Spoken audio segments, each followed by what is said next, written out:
What's going on, people? It's your boy Meek. We all got a story to tell. We all got a hood we came from. These are some of my stories.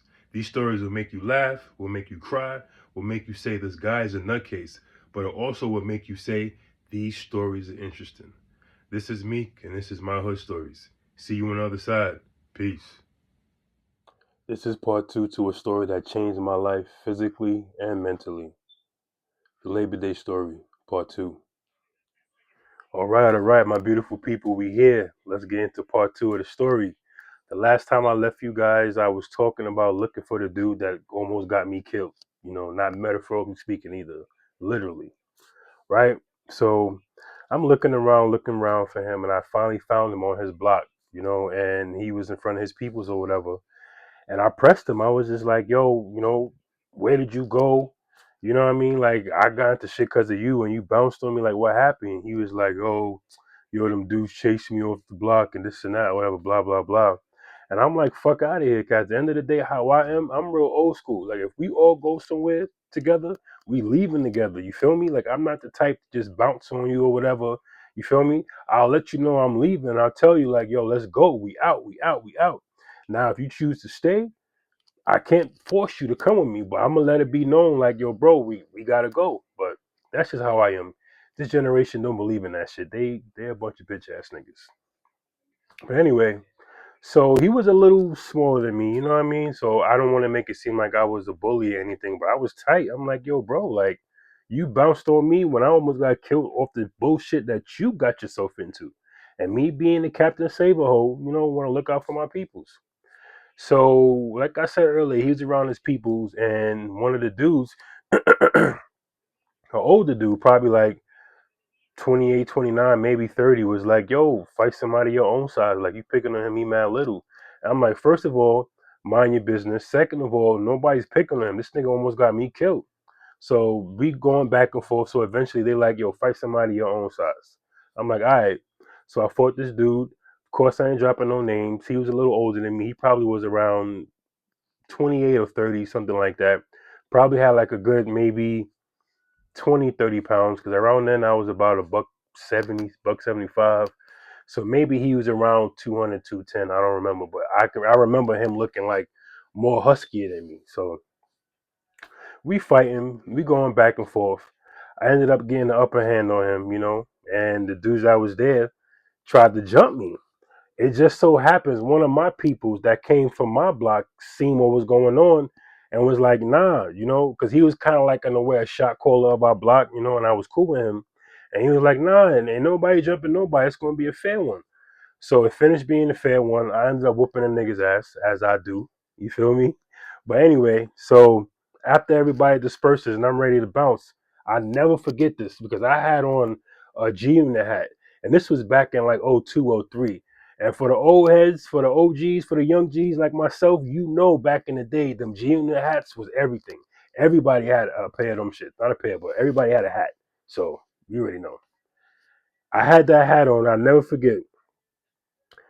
All I hear is like a bow, then like a in my ear. And I'm like, yo, I didn't realize what happened. So I'm sitting there, then I just started getting dizzy.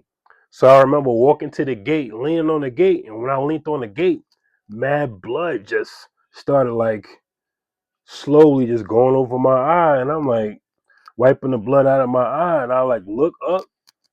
It's the dude that I told you I was pressing. I never forget. It was a Grey Goose bottle, and for those that drink alcohol, them Grey Goose bottles are thick. That shit had cracks in it. That's how hard he hit me. So I guess once he realized that he didn't drop me, he was like, "Pew!" Took off running. So I tried to chase him. I couldn't chase him, and I remember falling asleep, like dozing off, and then all I remember is somebody picking me up. And I'm like, yo, what the blah, blah, blah, blah. And I remember the person saying, like, yo, son, just chill. I ain't trying to do nothing to you. I just don't want to leave you out here in the street like this, fucked up. So he took me to his crib, cleaned me up. I didn't find out who it was until later on, and then took me to my crib. And I fell asleep. I woke up. My mother didn't even realize because my mother was in and out, in and out, in and out. So she didn't even realize. I woke up. My whole pillow was filled with blood because my head.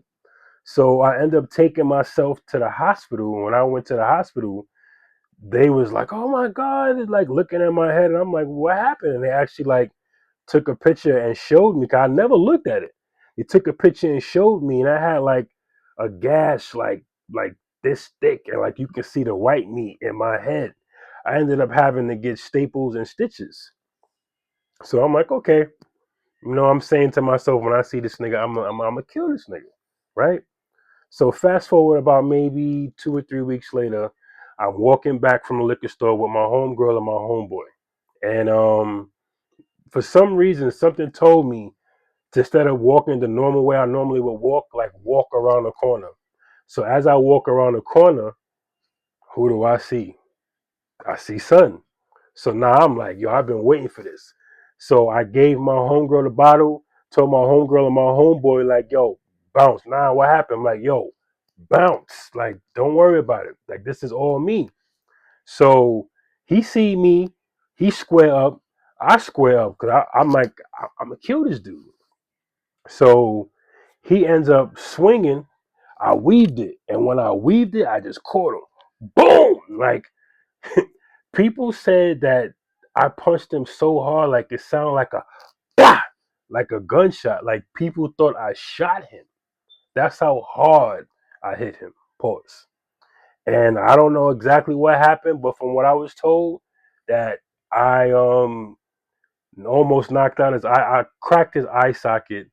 That how he had his eyes open and he was blind and he couldn't see, and he ended up going to the hospital having to get like 30 or 40 something stitches. So I saw him after that, maybe a month or two after, and he had this long ass gash across his eye.